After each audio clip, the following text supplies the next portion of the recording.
대한민국과 북한이 지금 전쟁을 한다면 과연 누가 이길까요? 아마 많은 분들이 이렇게 생각하지 않을까요? 한국이 당연히 이기는 것 아닌가? 한국은 세계적인 경제력을 가진 나라이고 첨단 전투기와 정밀유도 무기, 최신 구축함과 잠수함을 운용합니다. 반면 북한의 상당수 무기는 아주 오래됐습니다.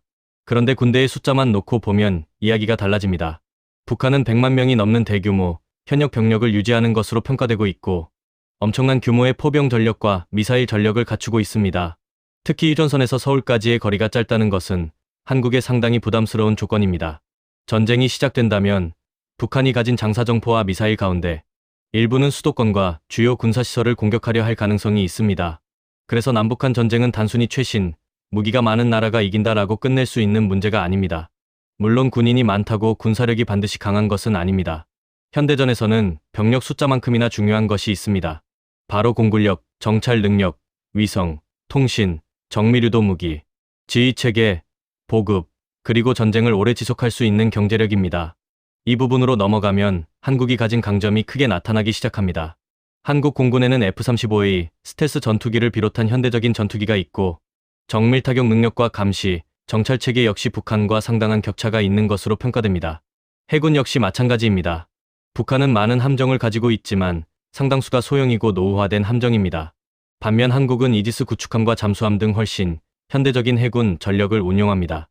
즉 북한은 양적인 규모, 한국은 질적인 전력과 첨단화에서 강점을 가지고 있다고 볼 수 있습니다. 그런데 현대전에서 또 하나 빼놓을 수 없는 것이 있는데요. 그것은 바로 돈입니다. 전쟁은 총과 탱크만 가지고 하는 것이 아닙니다. 전투기는 계속 정비해야 하고 미사일은 계속 생산해야 하고 연료와 식량을 공급해야 하며 파괴된 장비는 다시 보충해야 합니다. 전쟁이 길어질수록 결국 국가의 산업력과 경제력이 군사력으로 바뀝니다. 이 부분에서는 남북한 사이에 엄청난 차이가 있습니다. 그래서 핵무기를 제외하고 장기간의 재래식 전쟁만 놓고 본다면 한국이 훨씬 유리하다고 보는 것이 일반적입니다. 하지만 여기서 끝이 아니고 대한민국에는 북한에 없는 결정적인 카드가 하나 더 있습니다. 바로 미국과의 동맹입니다. 한반도에는 미군이 주둔하고 있고 한미 양국은 오랫동안 연합방위 체계를 구축해왔습니다. 물론 2026년 8월 현재 상황은 조금 복잡합니다. 트럼프 대통령은 최근 한미 연합훈련을 대폭 축소하라고 지시했고 실제 올해 을지 프리덤 실드 훈련도 예정됐던 것보다 일찍 종료됐습니다. 그런데 바로 그 무렵 북한은 단거리 탄도미사일 10발을 발사했습니다. 그렇다고 한미동맹 자체가 사라진 것은 아닙니다. 한국은 미국과 방위조약을 맺고 있고 한국 정부 역시 자체 방위 능력을 강화하면서 미국과의 방위협력을 유지하고 있습니다. 그렇다면 여기까지만 놓고 보면 재래식 전력과 경제력, 그리고 동맹까지 고려하면 한국이 상당히 유리해 보입니다. 그런데 북한에는 이 모든 계산을 한순간에 복잡하게 만드는 무기가 있습니다. 바로 핵무기입니다. 그리고 불과 며칠 전인 2026년 8월 19일 트럼프 대통령이 북한을 이야기하면서 아주 구체적인 숫자를 꺼냈습니다. 트럼프는 북한이 57개의 매우 강력한 핵무기를 가지고 있다고 말했습니다. 다만 이것은 국제사회가 확인한 공식 숫자가 아니라 트럼프 대통령이 공개적으로 언급한 수치입니다. 북한의 실제 핵탄두 숫자는 외부에서 정확히 확인할 수 없습니다. 그런데 북한의 핵무기가 정말 수십 개라면 질문이 완전히 달라집니다. 그럼 한국과 북한이 싸우면 누가 이길까요?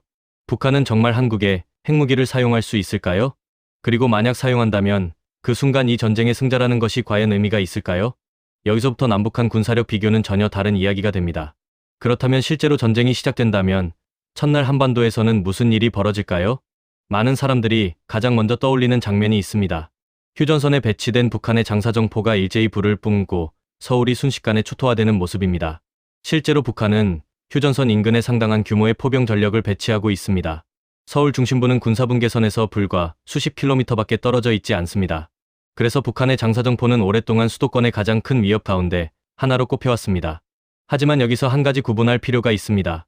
전쟁이 시작됐다고 해서 북한의 모든 포가 동시에 서울 전역을 공격할 수 있는 것은 아닙니다. 포마다 사거리가 다르고 배치 위치도 다르며 실제 전쟁에서는 한국군의 탐지와 대응 공격도 동시에 시작되기 때문입니다. 북한이 포격을 시작하면 한국군은 포탄이 날아온 위치를 탐지하고 대응 사격에 들어갑니다. 공군 역시나 움직입니다. 한국 공군의 F-35A와 F-15K 같은 전투기들은 북한의 지휘시설과 미사일 시설, 방공망과 주요 군사시설을 공격하는 임무를 수행할 수 있습니다. 바로 여기서 현대전의 특징이 나타납니다. 과거에는 적의 포를 발견하기 위해 직접 눈으로 확인해야 했지만 지금은 레이더, 무인기, 정찰기, 위성 등 여러 감시수단을 활용합니다. 즉 북한이 공격하는 순간 자신들의 이치 역시 노출될 위험이 매우 커집니다. 그렇다고 북한의 첫 공격을 가볍게 볼 수 있다는 뜻은 물론 아닙니다. 전쟁 초기에 북한이 기습적으로 대규모 포격과 미사일 공격을 한다면 한국 역시 상당한 피해를 입을 수 있습니다. 특히 북한은 단순한 포병뿐 아니라 다양한 단거리 탄도미사일과 순항미사일도 개발해왔습니다. 공항과 군사기지, 지휘시설, 항만과 같은 주요 시설이 공격 대상이 될 가능성이 있습니다. 북한에는 또 다른 카드도 있는데 바로 특수전 병력입니다. 전쟁이 벌어진다면 북한은 전선에서만 싸우려고 하지 않을 가능성이 큽니다. 후방 침투와 사이버 공격, 통신망 교란 등을 동시에 시도할 가능성도 고려해야 합니다. 그렇다면 서울은 전쟁 시작과 동시에 끝나는 거 아닐까요? 라는 생각을 할 수 있습니다. 하지만 그렇게 단순하지는 않습니다. 서울과 수도권의 인구와 시설이 워낙 많기 때문에 북한의 공격이 큰 피해를 일으킬 가능성은 분명합니다. 하지만 흔히 떠올리는 것처럼 북한이 버튼 하나를 누르는 순간 서울 전체가 한꺼번에 사라지는 식으로 이해하는 것도 정확하지 않습니다. 무엇보다 북한 역시 공격을 시작한 순간부터 엄청난 반격을 감수해야 합니다. 한국군은 북한의 포병과 미사일 시설을 찾아 공격하려 할 것이고 전쟁이 확대된다면 한미연합전력까지 움직이게 됩니다. 그리고 시간이 지나면서 북한에는 더 큰 문제가 생기기 시작하는데 바로 공중입니다. 현대전에서 제공권을 빼앗기면 지상군의 움직임은 급격히 어려워집니다. 대규모 병력과 전차가 있어도 이동하는 순간 공중에서 탐지되고 공격받을 가능성이 커지기 때문입니다. 북한 공군에는 많은 항공기가 있지만 상당수가 오래된 기종입니다. 반면 한국은 F-35A와 F-15K, KF-16 등 훨씬 현대적인 전투기를 운용하고 있습니다. 북한에도 방공망이 있기 때문에 한국 공군이 처음부터 아무런 저항 없이 북한 상공을 마음대로 날아다닐 수 있다는 뜻은 아닙니다. 하지만 전쟁이 길어질수록 항공기의 성능뿐 아니라 정비 능력과 연료, 부품, 조종사의 훈련 수준 같은 차이가 중요해집니다. 그리고 여기서 북한군이 가진 약점 하나가 드러납니다. 그것은 보급입니다. 100만 명이 넘는 병력을 가지고 있다는 것과 100만 명이 넘는 병력을 계속 싸우게 할 수 있다는 것은 전혀 다른 문제입니다. 군인은 매일 먹어야 하고 전차와 장갑차에는 연료가 필요합니다. 포병은 계속 포탄을 공급받아야 하고 차량은 고장나면 부품을 교체해야 합니다. 전쟁이 며칠을 넘어 몇 주, 몇 달로 길어질수록 이런 차이는 점점 커집니다. 한국에는 북한과 비교하기 어려울 정도로 큰 산업 기반과 경제력이 있습니다. 그리고 한국 혼자만 있는 것도 아닙니다. 한반도에는 주한미군이 있습니다. 전쟁이 확대되면 미국의 정보자산과 공군, 해군 등 추가 전력이 개입하는 상황까지 고려해야 합니다. 그 순간부터 이 전쟁은 단순한 남한과 북한의 1대1 싸움이라고 보기 어려워집니다. 하지만 여기서 또 하나의 질문이 생깁니다. 미국이 한국을 돕는다면 북한에도 우군이 있지 않을까요? 맞습니다. 바로 중국과 러시아입니다. 특히 북한과 러시아의 관계는 몇 년 전과 비교하면 크게 달라졌습니다. 북한은 러시아의 우크라이나 전쟁을 지원하며 병력까지 파견했고 실제 전투 경험도 쌓았습니다. 그렇다면 한반도에서 전쟁이 벌어질 경우 러시아는 북한을 도울까요? 중국은 가만히 있을까요? 그리고 미국은 어디까지 개입할까요? 이 세 나라가 움직이기 시작하면 남북한의 전쟁은 전혀 다른 규모의 문제가 됩니다. 그렇다면 전쟁이 시작되고 미국까지 개입한다면 어떻게 될까요? 한국 뒤에는 미국이 있고 북한 뒤에는 중국과 러시아가 있으니 결국 한국과 미국 대 북한과 중국, 러시아의 전쟁이 되는 것 아닐까요? 그런데 실제 상황은 그렇게 간단하지 않습니다. 먼저 미국부터 보겠습니다. 한국과 미국은 1953년 한미상호방위조약을 체결했습니다. 한반도에서 대규모 전쟁이 벌어진다면 주한미군 역시 직접적인 위험에 놓이게 됩니다. 따라서 북한이 한국을 전면 공격하는 상황에서 미국의 군사적 개입 가능성은 매우 높다고 볼 수 있습니다. 하지만 미국의 힘은 한국에 주둔하고 있는 미군만을 의미하지 않습니다. 일본과 괌 등 주변 지역에는 미군의 다양한 전력이 배치돼 있습니다. 필요하다면 미국 본토에서 추가 전력이 이동할 수도 있습니다. 정보와 정찰 능력, 공군과 해군 전력까지 더해지면 전쟁의 양상은 크게 달라집니다. 물론 북한도 혼자가 아닙니다. 여기서 가장 먼저 등장하는 나라가 중국입니다. 중국은 한국전쟁 당시 실제로 북한을 지원하기 위해 대규모 병력을 투입했던 나라입니다. 그리고 지금도 북한과 중국 사이에는 1961년에 체결된 상호방위조약이 존재합니다. 조약만 보면 북한이 공격받을 경우 중국이 북한을 지원할 근거가 있습니다. 그런데 여기서 중요한 단어는 누가 먼저 공격했느냐입니다. 북한이 먼저 한국을 공격해 전쟁을 일으킨 상황에서도 중국이 무조건 북한 편으로 참전한다고 단정할 수는 없습니다. 중국에게 가장 중요한 것 가운데 하나는 한반도의 안정입니다. 중국 입장에서는 북한 정권이 갑자기 붕괴하는 것도 부담스럽지만 미국과 직접 전쟁을 벌이는 것 역시 엄청난 위험입니다. 그래서 북한이 먼저 전쟁을 일으킨 경우 중국이 어떤 선택을 할지는 당시 상황에 따라 달라질 가능성이 큽니다. 중국이 북한을 지원하더라도 반드시 한국전쟁처럼 수십만 명의 병력을 보내 직접 싸운다는 뜻도 아닙니다. 외교적 지원을 할 수도 있고 경제적 지원을 할 수도 있으며 국경을 관리하면서 상황을 지켜볼 수도 있습니다. 반대로 한미연합군이 북한 깊숙이 진격해 중국 국경까지 접근한다면 이야기는 또 달라질 수 있습니다. 중국 입장에서는 미군이 자신의 국경, 바로 앞까지 올라오는 상황을 심각한 안보 문제로 받아들일 가능성이 있기 때문입니다. 그러니까 중국의 행동을 결정하는 것은 단순히 북한은 우리 편이니까 돕는다가 아닙니다. 이 전쟁이 과연 중국의 안보에 어떤 영향을 주는가, 이것이 훨씬 중요한 문제가 됩니다. 그런데 2026년 현재 더 흥미로운 나라는 따로 있습니다. 바로 러시아입니다. 몇 년 전만 해도 한반도 전쟁을 이야기할 때 북한의 가장 중요한 우군은 중국이었습니다. 하지만 지금은 상황이 달라졌습니다. 2024년 북한과 러시아는 포괄적 전략적 동반자 관계 조약을 체결했습니다. 이 조약에는 어느 한쪽이 무력 공격을 받아 전쟁 상태에 놓이면 다른 쪽이 군사적 지원을 제공한다는 내용이 들어 있습니다. 그리고 이것은 종이 위의 약속으로만 끝나지 않았습니다. 북한은 실제로 러시아의 우크라이나 전쟁을 지원했습니다. 2024년 러시아 쿠르스크 지역에 약 1만 4천 명의 북한군이 파견됐고 북한은 포탄과 미사일 등 각종 무기도 러시아에 제공해왔습니다. 즉 북한군은 수십 년 동안 대규모 실전을 경험하지 못했던 군대에서 이제는 실제 현대전의 경험을 가진 병력을 보유한 군대가 됐습니다. 드론이 날아다니고 미사일과 포병이 쏟아지는 현대전에서 직접 싸워본 경험은 북한에게 상당히 중요한 자산이 될 수 있습니다. 그리고 북한이 러시아를 도왔다면 이런 질문이 생깁니다. 북한의 전쟁이 나면 이번에는 러시아가 북한을 도와야 하는 것 아닐까요? 조약만 놓고 보면 그럴 근거가 있습니다. 하지만 여기에도 똑같은 문제가 있습니다. 북한이 먼저 한국을 공격한 전쟁이라면 러시아가 이 조약을 어떻게 해석하고 행동할지는 확실하지 않습니다. 더구나 2026년 현재 러시아는 여전히 우크라이나 전쟁을 치르고 있습니다. 러시아가 미국과 한국을 상대로 또 다른 대규모 전쟁에 직접 뛰어드는 것은 완전히 다른 차원의 결정입니다. 그래서 러시아가 북한을 지원한다고 해도 그것이 곧바로 러시아군 대규모 참전을 의미한다고 볼 수는 없습니다. 무기와 탄약, 정보와 기술을 제공하는 방식의 지원도 가능합니다. 결국 한반도에서 전쟁이 벌어진다고 해서 처음부터 세계가 정확히 두 편으로 갈라지는 것은 아닙니다. 한국과 미국, 그리고 북한과 중국과 러시아, 이렇게 게임처럼 팀이 정해져 있는 것이 아닙니다. 각 나라는 자신에게 가장 유리한 선택을 하려고 할 것입니다. 그런데 여기서 상황을 완전히 뒤집을 수 있는 순간이 있습니다. 전쟁에서 북한군이 밀리기 시작했다고 가정해보겠습니다. 한국군과 미군의 공격으로 북한의 주요 군사시설이 파괴되고 북한 정권 자체가 위험해지기 시작합니다.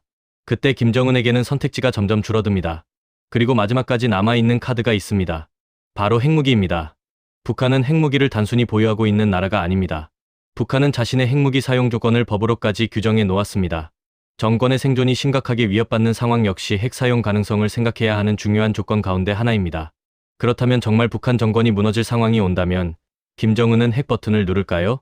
만약 북한이 한국의 핵무기를 사용한다면 미국은 어떻게 대응할까요? 그리고 핵미사일이 날아오는 순간 한국은 그것을 막을 수 있을까요? 이제 이 전쟁에서 가장 위험한 문이 열리기 시작합니다. 많은 사람들은 핵무기를 이렇게 생각합니다. 핵은 너무 무서운 무기니까 실제로는 절대 사용하지 못할 것이다 라고. 하지만 북한의 핵 정책을 보면 그렇게 단순하게 말하기 어렵습니다. 북한은 2022년 핵무력 정책을 법으로 만들면서 핵무기를 사용할 수 있는 조건을 상당히 폭넓게 규정했습니다. 북한 지도부와 핵 지휘 체계가 공격받는 상황도 포함됩니다.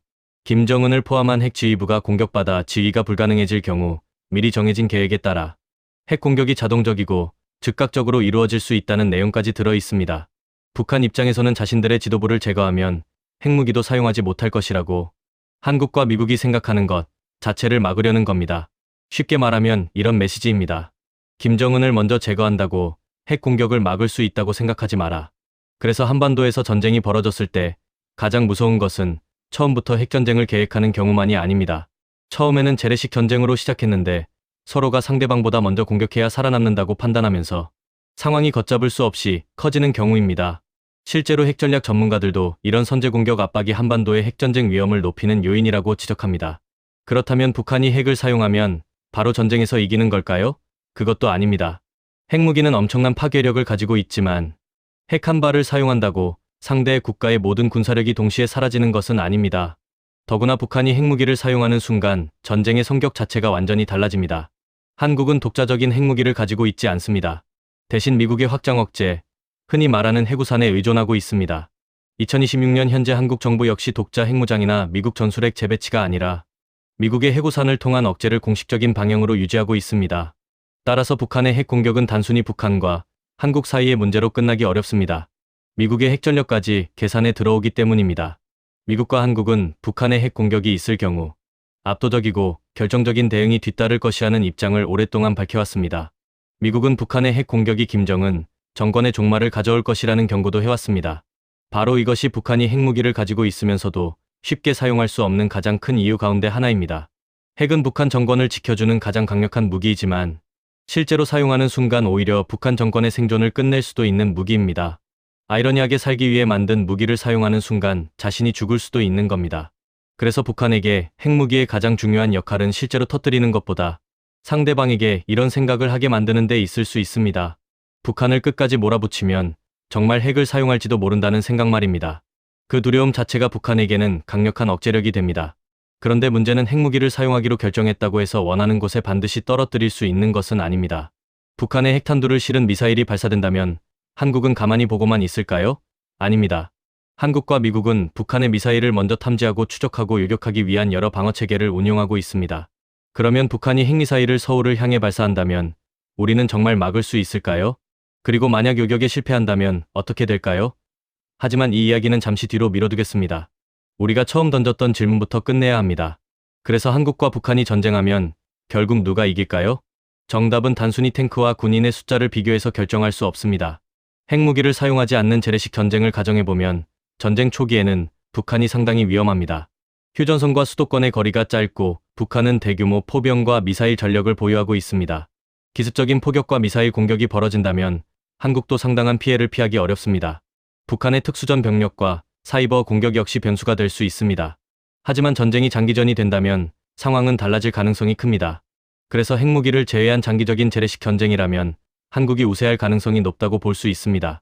북한이 핵을 사용하지 않는다면 장기전으로 갈수록 한국과 한미동맹이 훨씬 유리해지지만 만약 북한이 핵을 사용하면 우리가 말하는 승리의 의미부터 달라집니다. 핵무기가 서울이나 다른 주요 도시에 사용된다면 설령 전쟁에서 북한 정권이 결국 무너진다고 하더라도 한국이 입게 되는 인명과 사회적 피해는 상상하기 어려울 정도로 커질 수 있습니다.